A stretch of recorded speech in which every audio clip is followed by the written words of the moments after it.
this was like interesting to see. Like, I have a fruit picking scene in what I'm gonna read for you here soon, and I also have a fruit picking scene in what I'm working on now, and it's interesting to see not only my evolution like as a quality writer in like the few years since in between these two things, but also just like the way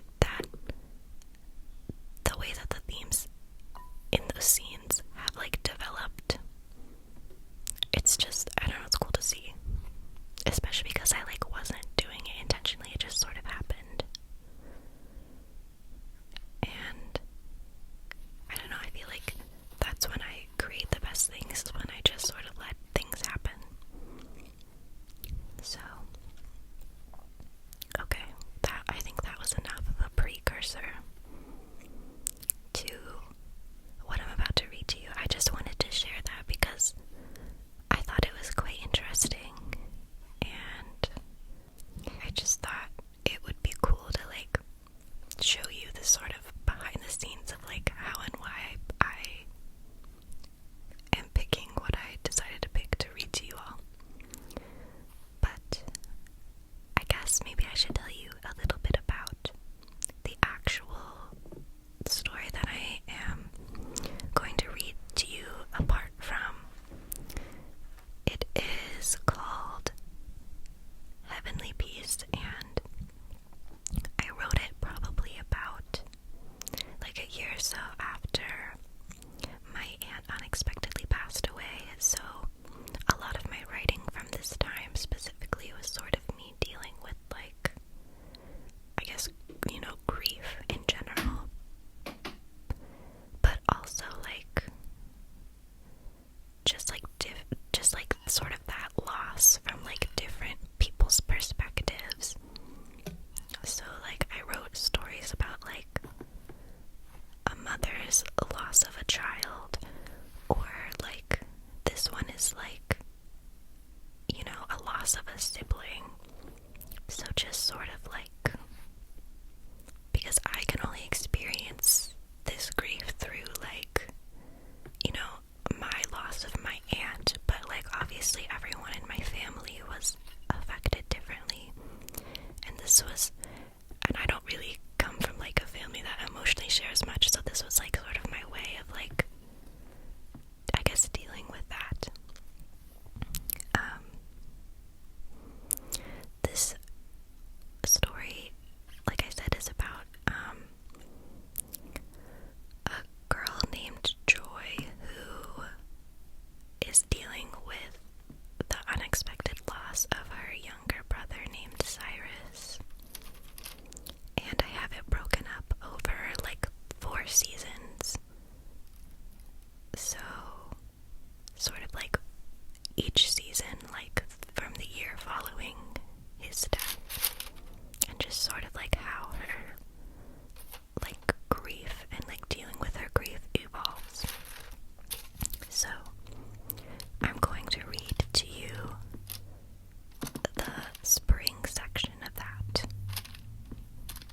and I hope you enjoy and find it relaxing. Also, I know that, like I sort of was talking about earlier, like this is from several years ago, so when I was reading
she saw Cyrus sitting on the ground, nestled in between two bushes, munching on the tart berries. "Does this mean I won?" Joy asked, startling Cyrus. He scrunched his nose. "Actually, I changed the rules." He had a smug expression on his face. "Whoever eats the most strawberries is the winner now." Joy smiled. "Let's call a truce." "Okay," he replied, taking another bite of fruit. Joy sat down next to her brother and began tucking into her own strawberry stash. Then they made their trek back up the hill, returning to their grandmother with half-empty buckets and red-stained smiles. "Ma'am, are you all right?" Joy blinked as she left her trance-like state. Her eyes burned from the fluorescent store lights. Her ears were ringing. She looked over her left shoulder and saw an older gentleman in a plaid buttoned shirt staring at her, a look of concern cast over his face. "Are you all right?" he asked again. "You've been standing here for quite some time. Did you need help?" "No, I'm okay," Joy interrupted. "Just a little distracted, that's all. Sorry. I'll get out of your way." She snatched the strawberry carton to put in her cart and scurried to a different aisle, leaving the confused man standing amongst the produce. For some reason, I just got finished recording like a 5-minute long audio clip and it didn't save, so I'm gonna do it over again, I guess. That was the spring section. I also am last minute deciding to read to you the fall section. So here it is.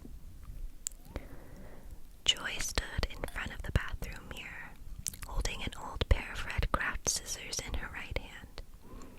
She already had her hair parted into two pigtails, bound by pink elastic ties. She raised her shaky hand so the blade sat just above her left shoulder and stared, concentrating on making sure the line she cut would be as straight as possible. In quick motions, the scissors opened and closed, creating muffled crunching sounds from the metallic against each dark strand. Joy found the noise oddly satisfying and continued chopping until she cut all the way through. She paused for a moment, looking at her lopsided self in the mirror, before moving on to continue her work on the other side of her face, severing the final ponytail with gusto. It fell from her scalp like dead weight, and Joy witnessed it all go down in clumps, decorating the marbled sink. Her head felt lighter. Everything felt lighter. I decided to include that one too because it was in reference to Joy cutting her hair, which Joy's hair was also talked about in the spring section, so I thought you could like sort of see the evolution there. But anyways, hope you enjoyed that. And actually I need to figure out like what stories are out of copyright, because I think it would be fun to like read you guys like a bedtime story or something. So I'll look into that. But let's go back to these ice cream sandwiches. So basically you just saw me add in the goat cheese, and I used all of the goat cheese that I showed you, which was like half of that log, I think, and I think that's like the perfect amount, because if I added any more, I think it would be like too strong of a flavor, and if I added any less, it would just taste like vanilla ice cream. So that's the amount I would recommend. As you can see, like the goat cheese mostly incorporated into the condensed milk, but there were still some clumps, and then I added some crumbled goat cheese in there later, which I kind of liked.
cookies. So I baked those and then I let them chill in the fridge so they wouldn't melt the ice cream.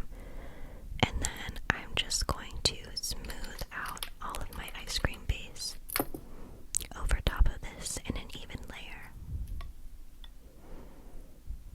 And I just find that this is more efficient than like freezing the ice cream and then like individually assembling like each ice cream sandwich by scooping it out and then, you know. But I can't remember if I said this earlier, but I made the cookie bars too thick. I think I did say that. I can't remember if I said that early enough. Or if that was part of the clip that went missing randomly. But now you know. There it is.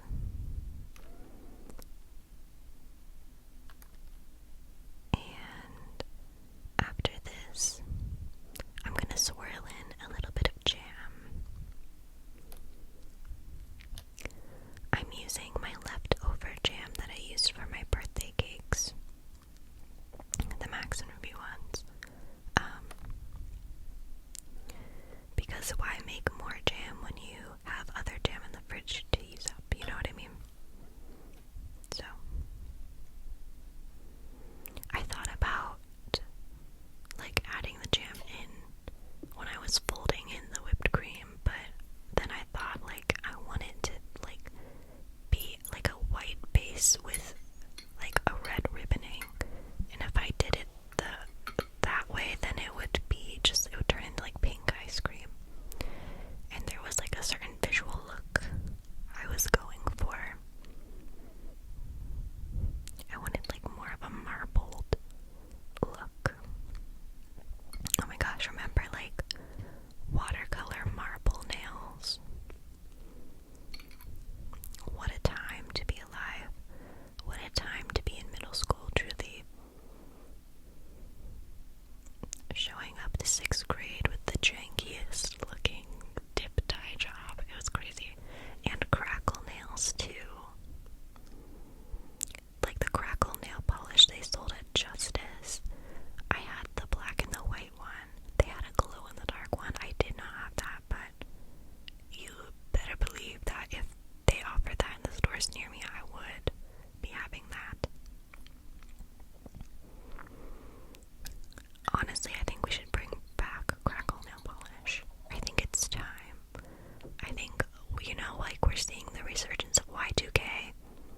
Soon enough, infinity scarves, galaxy leggings, and crackle nail polish will be back.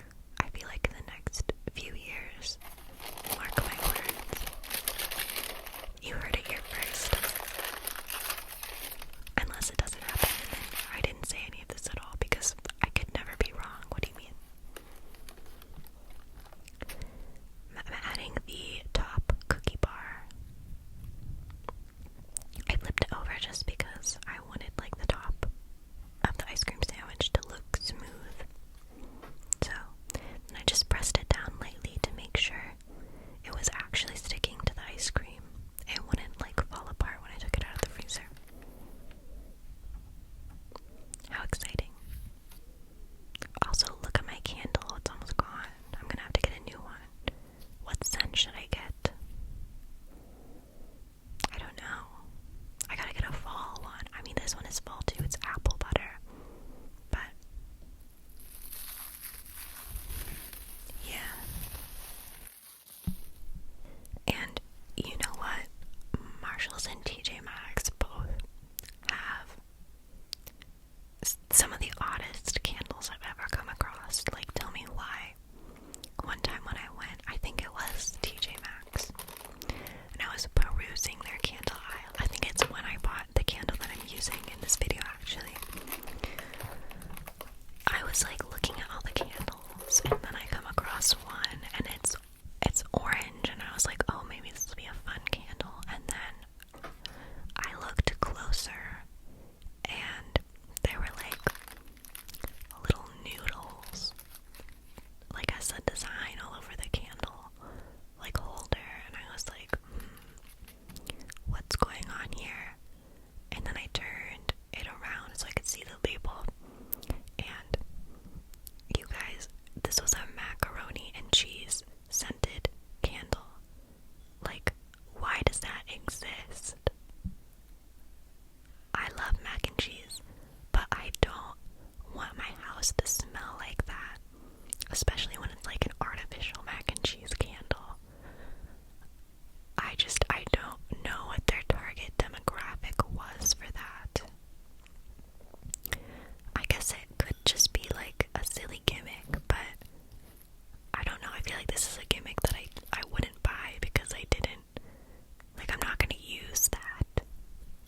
it just like really caught me off guard that it was next to like the Tahitian vanilla and like fall leaves, and then there's macaroni and cheese.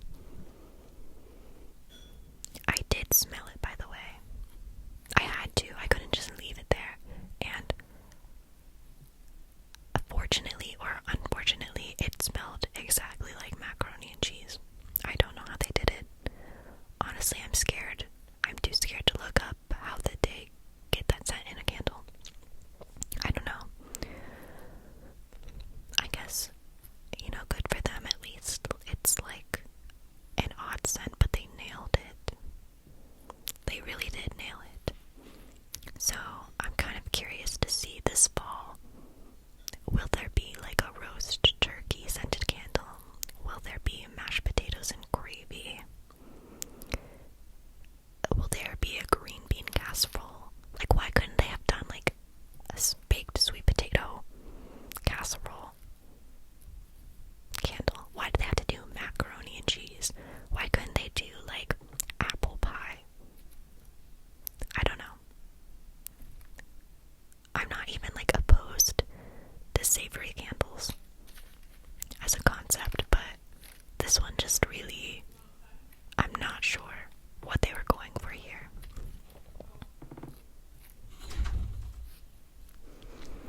Anyways, you can see that clearly I didn't wait long enough for the ice cream sandwich to sit out before I started cutting into it, because it was really difficult to do and I had to end up flipping it over to get through the both of the cookie sides. And I think this would have been alleviated if the cookies were thinner and I was more patient. So I was planning on cutting it into like 6 bars, and then those ended up being quite larger than I had anticipated. So this is my first time making ice cream sandwiches, by the way. I don't know if I mentioned that or not, but I mean, I feel like it's not too difficult of a concept to understand, but there definitely is still a learning curve when you're doing anything for the first time, even if it's sort of perceived as easier.